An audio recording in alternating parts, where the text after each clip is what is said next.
is if we didn't have frustration or we knew every answer, we would be like Bradley Cooper in that movie Limitless, where he just takes the pill and he can do everything.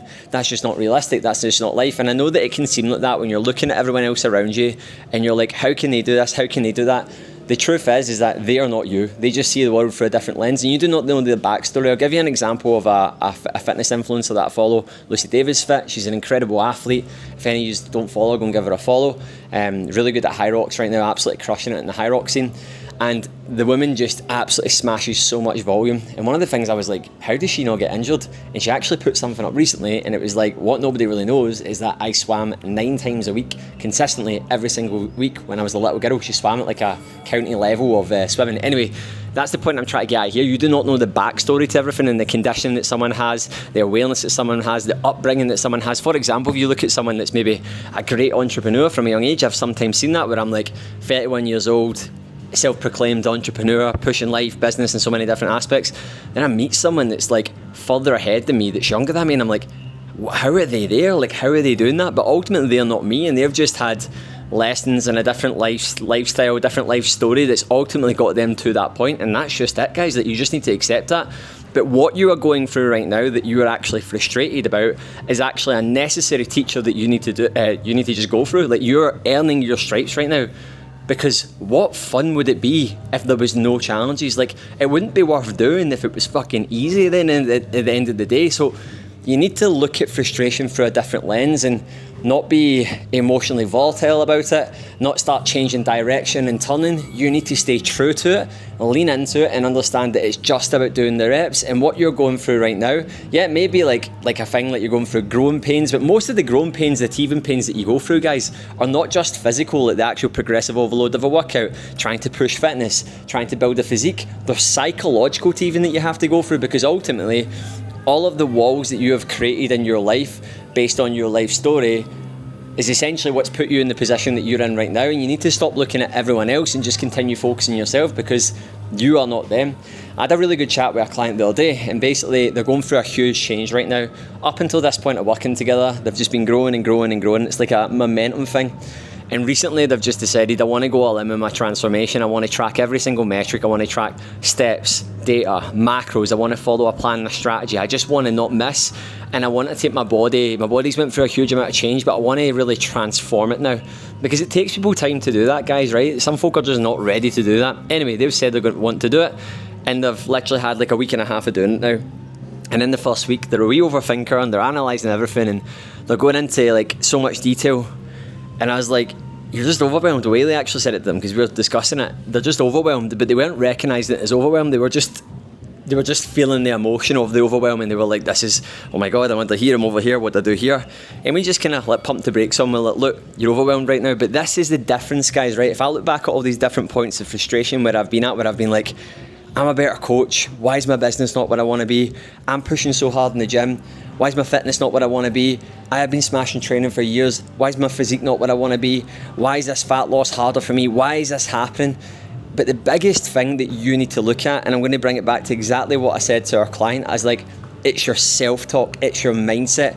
And ultimately, why a lot of folk are staying in the frustration and they're prolonging the frustration is ultimately because of the internal dialogue that's happening inside. And this is something that I really, really work on now. Even if I'm going to a workout, right?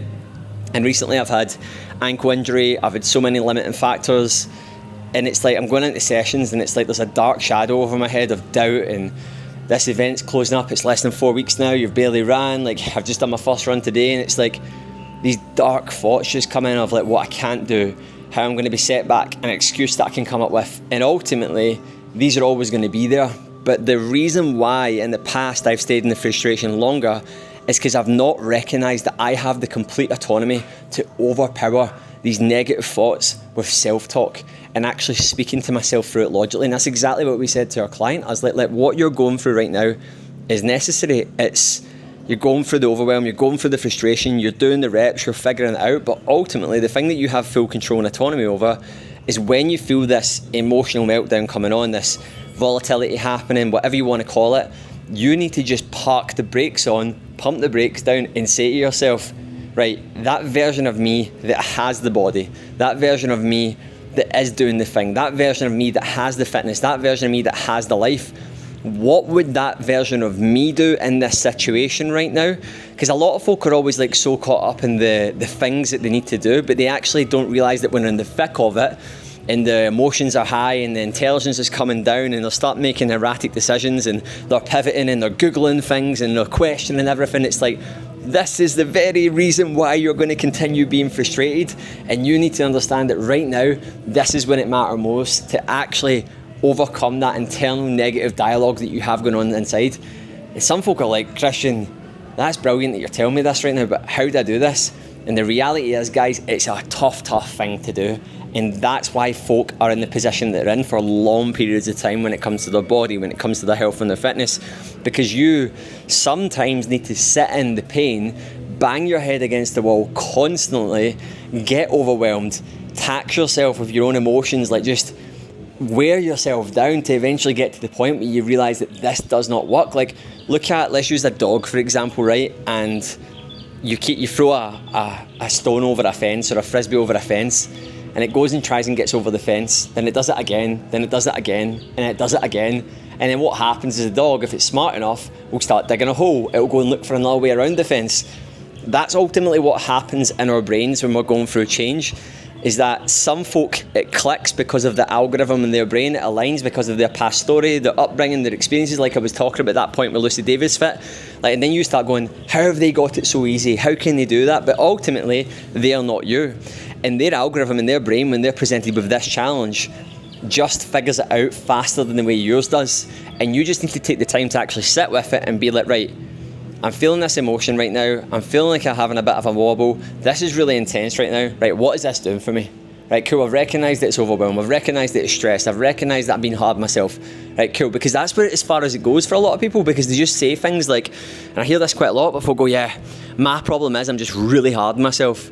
My problem is I just compare myself to everyone. My problem is, and what they're doing is they're just highlighting a problem.